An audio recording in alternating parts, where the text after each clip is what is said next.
Hello, I'm here with Laura Bechtolsheimer at Your Horse Live. Thank you very much for taking the time out to talk to us. Firstly, have you always wanted to be a dressage rider? No, when I was much younger, I was bumming around on my ponies and I thought dressage was terribly boring. And I much preferred eventing and was always all about speed and jumps, and yeah, dressage was sort of a necessary evil in all of it.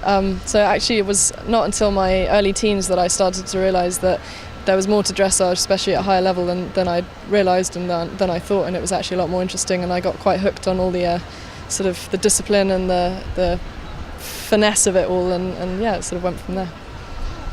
And if you weren't riding for a living, what would be your dream job?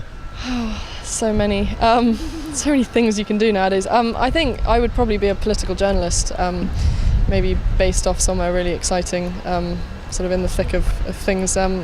I'm very interested in Africa and lots of the African countries, so maybe I'd be a political journalist out there somewhere. What's the best piece of advice you've ever been given? Probably to never lose your sense of humour. I think especially if you're working with horses, that's a real key. If you start to get too ambitious or too above yourself, horses usually put you back in your place, and I think if you work with horses every day and you're sort of aware of the good times you can have but also the frustrating times you can have, you have to keep a smile on your face and never forget how to laugh. Do you think that a horse's success is down to its breeding, or can you unlock potential in any horse?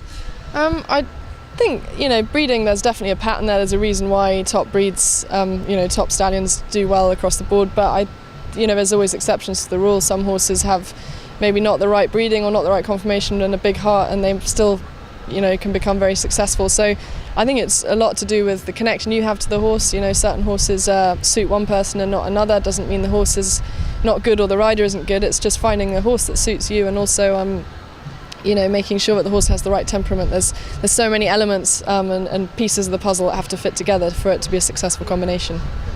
And what do you look for when buying a horse for dressage? I like my horses quite sharp.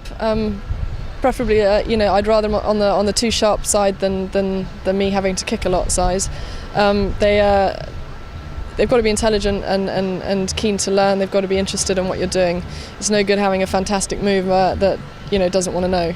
So it's all about the temperament, the work, the trainability. Obviously, the paces have to be good and correct, but and I like my horses sharp. I like them to be keen, so that I know that really when I put my foot on the accelerator in the ring, something happens.